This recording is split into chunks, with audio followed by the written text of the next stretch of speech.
Thank you for listening to the show on Really Big Something Channel. November 16th, 2017. The Kuhner Report, presented by Kelly Financial Services.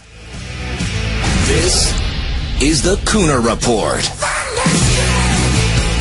It was a forgery. Yes, my friends, it was a forgery. Stunning new developments in the Roy Moore case that now shatters the credibility of one of the key accusers and turns the mainstream media narrative completely now on its head. Also, Al Franken now is accused of sexually attacking a female. We're going to have all of this, so much more. Jam-packed show, jam-packed hour. Don't go anywhere. This is the place to be. But first, my friends, no question about it. It is a forgery. There is no now getting around this fact. So, just to reset the context of what is going on, as you know, Judge Roy Moore is now in the hot seat. He is now the center of a massive campaign by the mainstream media, the Republican and Democratic establishments, to step aside. They now say that he engaged in conduct not befitting of anybody who can sit in the U.S. Senate. And in particular, he is accused of sexual misconduct and sexual assault regarding two women. One, age 14 at the time, Lee Korfman. The second one, age 16, Beverly Young Nelson.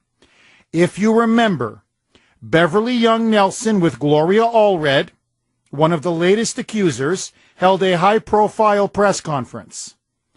In that press conference, she said that she worked at a diner, that Roy Moore was there obsessively, and she asked him to sign her yearbook.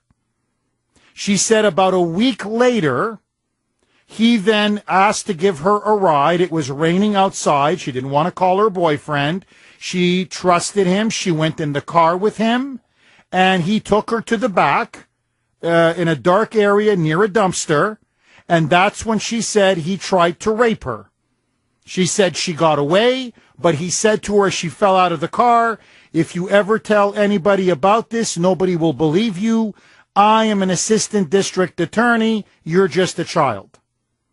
And the only piece of physical evidence that she was able to produce for her accusations, in fact, the only hard piece of physical evidence anybody has been able to produce, was the so-called yearbook. And if you remember, she played it up very big, along with Gloria Allred. She showed that Roy Moore had written an inscription to her. And it was signed, Love Roy Moore, this is very important, DA, 12/22/77, December 22nd, 1977. Now, at that conference, Beverly Young Nelson and her lawyer, Gloria Allred, arch-partisan Democrat, arch-liberal feminist, both of them insisted that Beverly Young Nelson never met or saw Roy Moore again. They never saw Judge Moore again. Well, guess what? She lied. They both lied.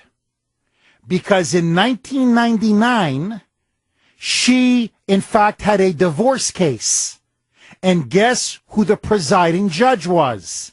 Shazam! Judge Roy Moore.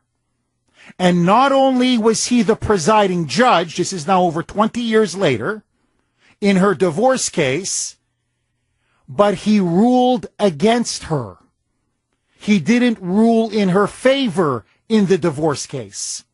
Now, she conveniently never mentioned that, but it gets even worse.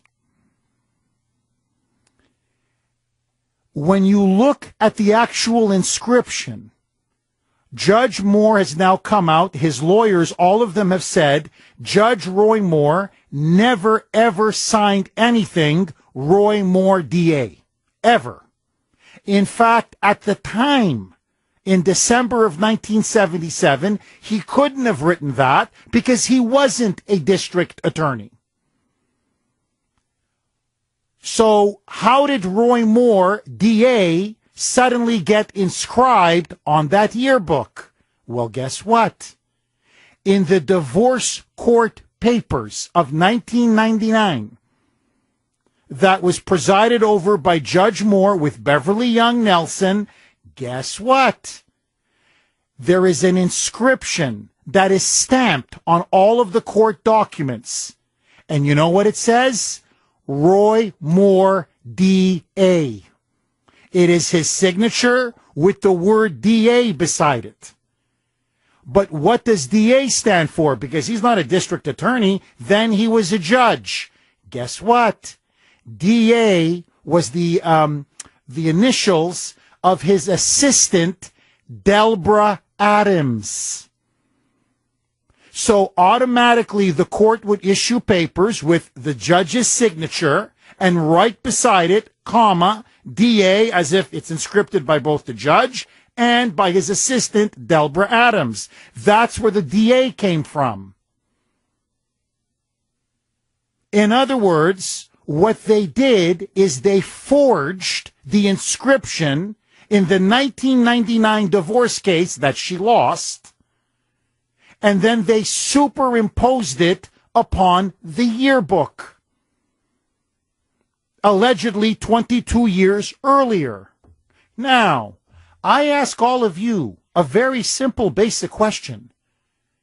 If a woman is innocent, if a woman is a victim of an attempted rape or sexual assault, why does she need to manufacture or fabricate evidence, quote unquote, to try to impugn the motive or to try to justify her accusation against her accuser? If you're innocent, you don't need to make up evidence. The only reason why you need to make up evidence and commit a fraud and a forgery is if you're not innocent, is if it never happened. That's the only reason why you would want to have to forge the false inscription. Furthermore, Roy Moore's campaign, their lawyers, everybody, has now publicly challenged Gloria Allred, because I have the inscription, the copy of the yearbook, the picture of it right here. By the way, you can look at it yourself, wrko.com/Kuhner, Kuhner. You can look at it yourself. It's very obvious it's written by two different ink fonts. I mean, it's obvious. It was there are two different people or two different pens, whatever you want to call it, that were used in that inscription. In fact, if you look at the sevens, there are multiple sevens. Christmas 1977, and underneath it, 12/22/77. The sevens are radically different. Not just the way they're written, the actual font of the ink. In fact, handwriting experts are now saying that they didn't make pens of that kind of particular font in 1977. Only, guess what, in the 1990s. So what they did is they created a forgery. Now, let me ask you again. If you're innocent, and this man is guilty, and you're accusing somebody of having attempted to sexually assault or rape you, why would you need to manufacture something? Why would you need to create a fake or fraudulent inscription? Unless you want to destroy him. Unless you want to falsely accuse him of something. But there's even another angle to this. Let me ask all the women in particular. You now say, or you believe, or whatever, you were, not believe, you were sexually assaulted or raped, an attempted rape by a man. 20 years later, he is the presiding judge in your divorce case. You have the right to ask a judge to recuse himself. In fact, you can potentially choose your own judge. Yet she never had a problem with Judge Roy Moore presiding over her divorce case. In fact, she welcomed him. She said it was no problem that he was going to be the judge looking over her case. Well, if I'm the victim of an attempted sexual assault or an attempted rape, why would I want this man who allegedly attempted to rape or assault me, why would I want this man to be the judge over my divorce case? I would demand this person be recused ASAP. But she had no problem with him at the time. Hello? He sought to rape you, but you have no problem with him being the judge in your divorce proceedings? No. I don't believe it. It defies common sense.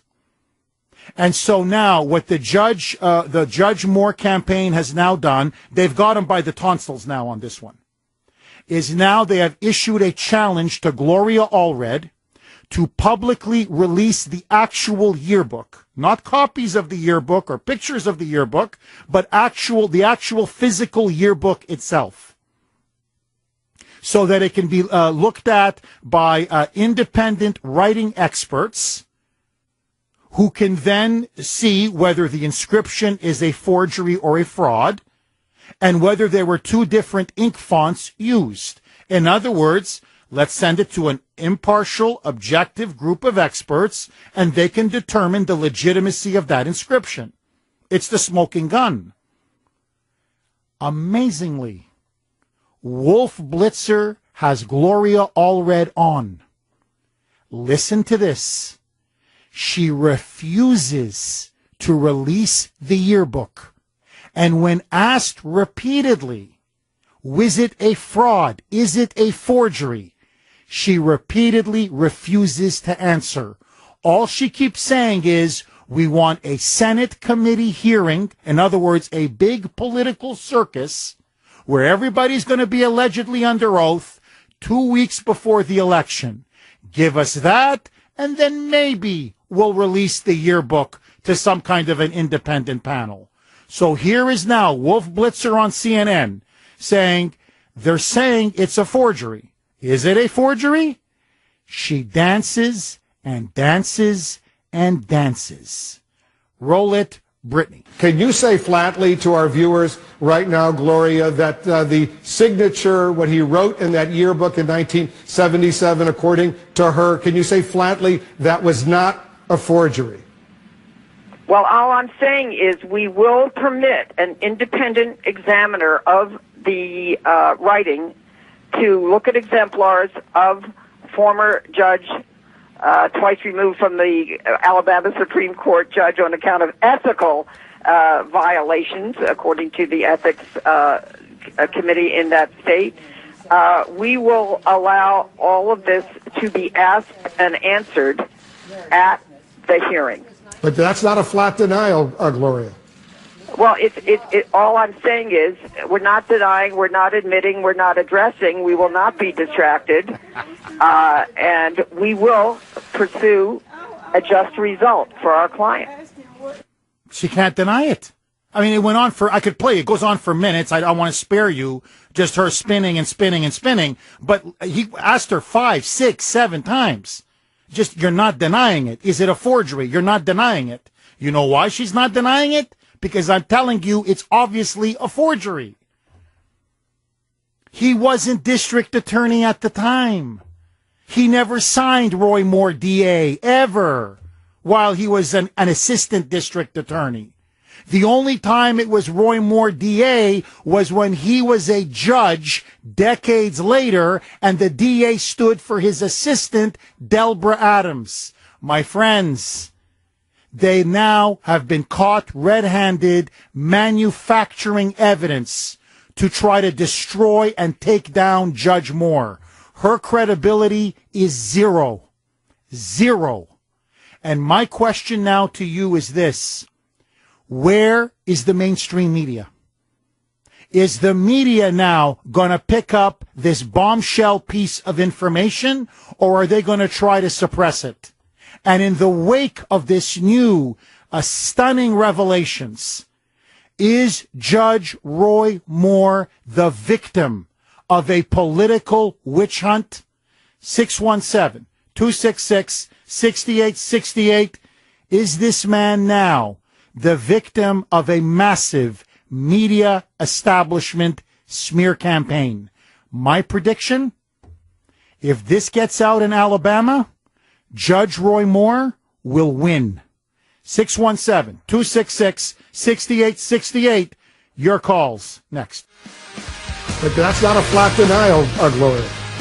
Well, all I'm saying is we're not denying, we're not admitting, we're not addressing. We will not be distracted, and we will pursue a just result for our clients. 1224 here on the great WRKO. Okay, Jeff Kuhner, Boston's bulldozer, cleaning up the liberal bull, and this may be the mother lode. It has now come out that the inscription on Beverly Young Nelson's yearbook, the infamous inscription, Roy Moore, DA, was in fact a fraud and a forgery, superimposed from when the judge oversaw her divorce case over 20 years later, which she refused to tell the media about. And the DA stands not for district attorney, because he wasn't one in December 1977, but for DA, as in the initials of his assistant, his court assistant, Delbra Adams. The fonts are also radically different. Roy Moore's campaign wants an independent panel to investigate the original yearbook. Gloria Allred won't allow it, and now she won't even deny that it's a forgery. So my question is this: why does an innocent woman need to manufacture false evidence? You know why? Because she's not innocent, and Roy Moore is not guilty, at least on this count. 617-266-6868. Remember, I played it a couple days ago, but I want to play it again because it now takes on even more significance. Remember the stepson of Beverly Young Nelson. She's married to his father, has been for many years, did a video, a Facebook video, where he was warning the people of Alabama, my stepmother is a liar, and she's lying about Judge Moore. Roll it, Brittany. As I've said today, that I found out that my stepmother was one of the ladies that's accusing Judge Moore of an act that supposedly happened when she was a teenager. My father's name is John Allen Nelson. The woman that's committed this act against Mr. Moore is Beverly Young Nelson. It's hard for me to actually have this conversation, but it must be done. Mr. Moore, I support you. I don't believe the acts that she claims you've done. I don't believe it. I know why you don't believe it. Because your stepmom, before she married your dad, got a divorce proceeding in front of the judge, and the judge ruled against her. And you know what she said? Son of a gun. I'm going to get me that Judge Roy Moore, and I'm going to get him good. You know how I'm going to get him? I'm going to say that SOB tried to rape me in the car. And you know what we got to do here, Gloria? See, I got this court document here. It says Roy Moore, DA. We're going to put that onto the yearbook. And I'm going to say that that's what the judge signed 1 week before he tried to rape me in the car. And this way we're going to destroy that SOB once and for all. We're going to do him in good. Well, it blew up. It's now starting to blow up in her face. And the question now is, will the media have the guts to report the truth? Bob in New Hampshire. Go ahead, Bob. Hello, Bob. Yeah, hi, how are you? I'm good. How are you, Bob? Good. Listen, it's a little bit off track, but this is my whole problem with the whole situation is all those people in Congress that represent the Constitution are all calling this man guilty without due process, and I think I'm more pissed off about that than the whole accusation thing. What about a man's, innocent proven guilty? What about that? They don't represent our Constitution. They just saying get him out of here because some liberal left-wing nutcase or nutcase lawyer says he's guilty. That's what they go by now, not the court of law. Well, you nailed it, Bob. Look, what happened to the presumption of innocence? And let me just say this. I'll tell you, it's an hysterical atmosphere now. There's a fever in the land. There's no question about it. And what they're now doing is, this is a witch hunt. It's a smear campaign. And it reminds me of Stalin's Russia. As an historian, I'm telling you, this is Stalinism. All you have to do is make the accusation. That's it. And then you're already presumed guilty. It's like Tito's Yugoslavia, where my parents came from. That's how they smeared my grandfather. They called him a Nazi collaborator. The poor guy spent almost 2 years in a Nazi concentration camp. I said, "What you want?" They said that was his cover story. You mean what? Almost dying in a concentration camp to try to convince you guys that he's not a Nazi collaborator? Are you people nuts? But that's what they do. So they just launch accusation after accusation after accusation, and like in Stalin's Russia or Tito's Yugoslavia, you're presumed guilty, and that's it. And so they have already convicted this man. And the media has anointed itself, along with Mitch the Squish McConnell, judge, jury, and executioner. But now the question is, what about Senator Al Franken? What about Big Al? Because now a model has come out with a stunning accusation that he sexually groped her, attacked her, and aggressively stuck his tongue down her throat. And you're not going to believe Big Al's tepid apology. My friends, are they going to lynch Big Al Franken as they're trying to lynch now Judge Moore? We're going to discuss that story. 617-266-6868. But first, latest news developments from Jackie Murphy in the newsroom. 1237 here on the great WRKO. Jeff Kuhner, Boston's bulldozer, cleaning up the liberal bull. Okay, I'm going to get to this at 2:05. Huge, massive story here in Massachusetts. It's the Kuhner Country poll question du jour, as the French would say, of the day, sponsored by Bill Kelly Financial Services. Yesterday, the state legislature, both the House and the state Senate, voted overwhelmingly to reverse a ballot measure of 15 years ago, and now we are going to have bilingual education in all Massachusetts public schools. Not just English-Spanish, by the way. It's going to be English-Spanish, English-Portuguese, English-Chinese, English-Arabic, whatever the languages are. Most of these are illegal children or illegal kids from illegal families, illegal immigrants. Whatever the native children's is language in the home, Massachusetts schools will now have to cater to them in their native language. And so my question to you is this: should Massachusetts public schools have bilingual education? If you believe the answer is yes, in other words, the state legislature got it right, text the letter A to 680-680. If you're like me, this is absolutely insane, hell no, text the letter B to 680-680. As always, you can vote online at WRKO.com. We're going to have more results as the show goes on. We will discuss this topic at 2:05. But first, Big Al is now in big trouble. Senator Al Franken, Minnesota Democrat, former failed comedian, in fact, the man who admitted he stole the election from Norm Coleman, but let that go, is now facing very serious and credible sexual misconduct accusations of his own. And in particular, a current radio host, but she is a former model. She was on the cover of Playboy as well as other magazines. Her name is Leanne Tweeden, now says that Senator Al Franken in 2006, during a USO tour to Afghanistan, groped, assaulted, and forcibly kissed her. So that you understand the context of this story, she was then a 23-year-old cover model.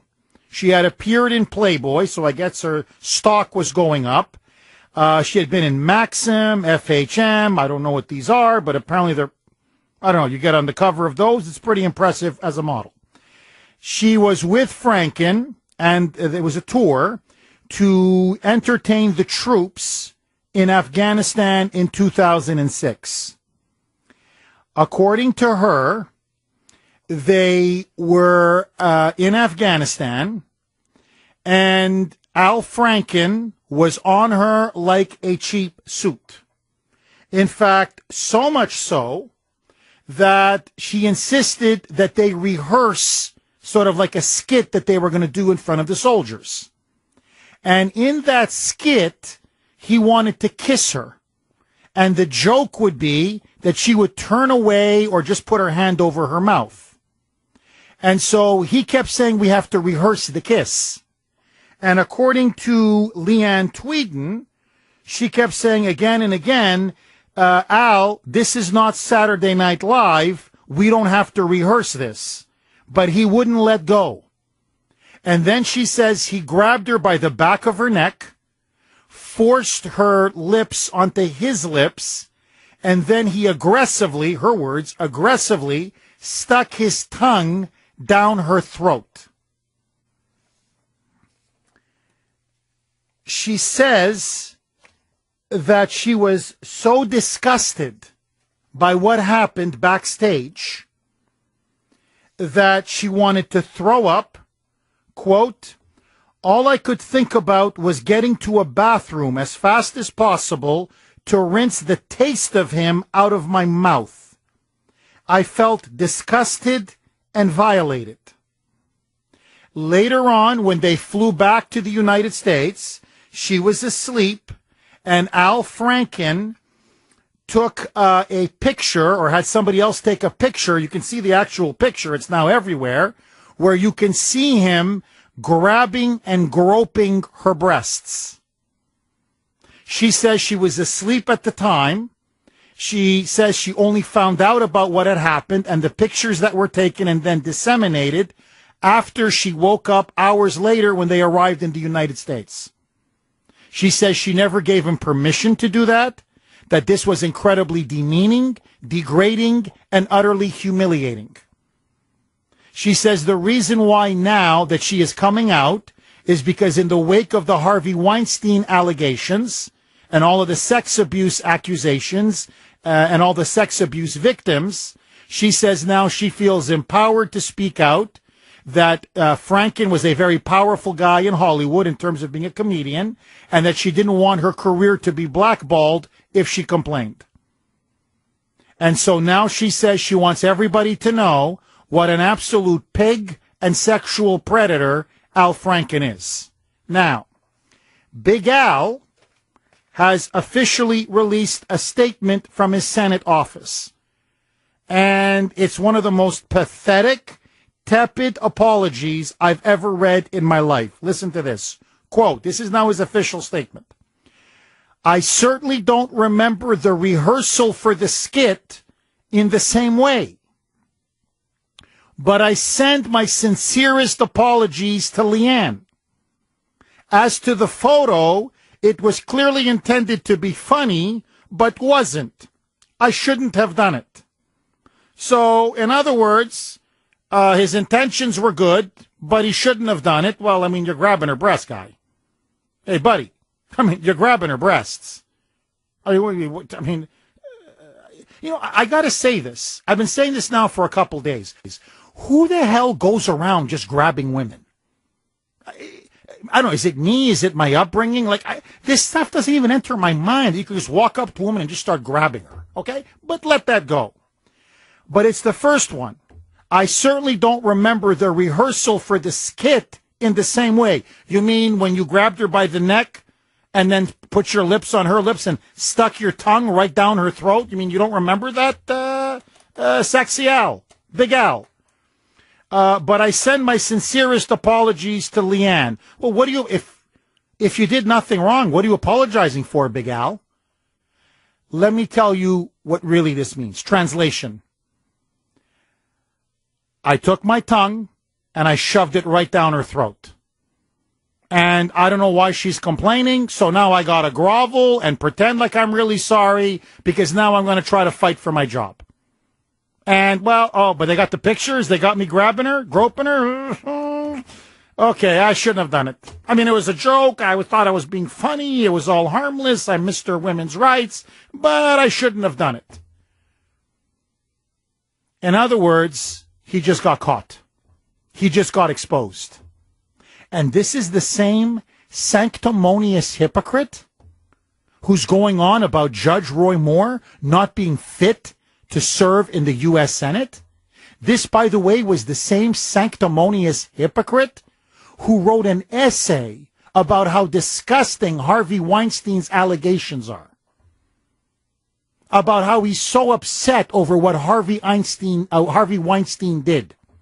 And how what Harvey Weinstein did to women was just so deplorable and so despicable and so degrading and so exploitative. And that all women should speak out against those that abuse them, as you're doing it yourself. And so now the $64,000 question regarding Sexy Al, okay, Big Al, is this. What's Ditch Mitch going to do? What's Mitch the Squish McConnell going to do? What's Chuck U. Schumer going to do? What are they all going to say now? Where's McManiac? Where's Lindsey Graham? I'm looking. Where's Susan Collins? I'm just thinking, where's Paul Ryan? Hey, where's Ted Cruz? I mean, just throw everybody in there. You guys all going to come out now and say that Al Franken is not fit to serve in the U.S. Senate? You guys going to have an investigation? You guys going to kick him out of the Senate? You guys are going to nullify the election in Minnesota? Are you guys going to say that this guy is just such a reprehensible human being that he shouldn't taint and sully the good name and reputation of the United States Senate, as all of you now have been saying about Judge Roy Moore, as an example? Where's CNN? Where's MS Left BC? Where's the New York Times? Where's the Washington Post? Guys, you're doing a front page story on this? You're going to get her version? You're going to get her story? You're going to talk about how there were rumors about Al Franken for years and years and years, and this is a test of our democracy, and are we going to have these sexual predators serving in the people's house and in Congress? I will bet you the best freaking steak dinner at the Hanover Street Chop House. Nothing. They're going to give him a slap on the wrist. They have to for the sake of appearances. You know, they're hypocrites. So they're going to have to do something a little. They're going to censor him. They're going to do a censure. And they're going to say, naughty boy, Big Al. Don't do it again, Big Al. And that's it. They're going to do one segment on CNN, kind of sticking it to them. That's it. That's all. Let's move on. Sweep this baby under the rug. We've got to destroy that Bible thumper down there in Alabama. Forget Minnesota. We've got Minnesota. Let's go to Alabama. Let's focus on Alabama. I will bet you the best steak dinner. I'll even throw in dessert as well at the Hanover Street Chop House. They are not going to touch this guy. He's not going to get expelled from the Senate, as they're talking about doing with Roy Moore. They're not going to strip him of office. They're not going to rake him through the coals. You know why? Because he's a pro-abortion liberal. That's why. Because he's part of the swamp in Washington, D.C. And so they protect and cover their own. They're like a gang of thieves, like a pack of thieves. Furthermore, have you seen the videos of the buffoon Joe Biden?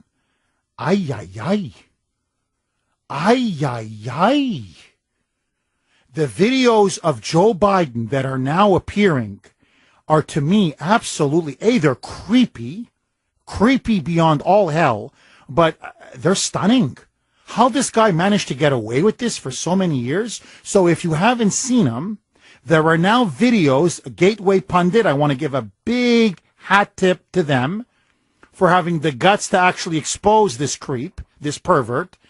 Joe Biden, the vice president for 2 terms under Obama, a senator for over 30 years, again, a darling of the mainstream media, a darling of the establishment, okay? Chummy, by the way, with McManiac, Lindsey Graham, Mitch the Squish McConnell, all of these guys. Oh, they love Joe. They know Joe. They go back decades with Joe.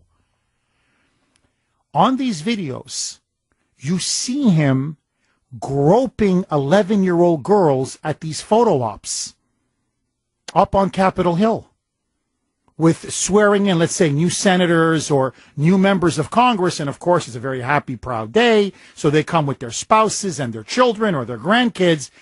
You have 11-year-old kids. You can see him moving his hands, maneuvering them over their breasts. And then, forgive me, he's fondling them. He's massaging them.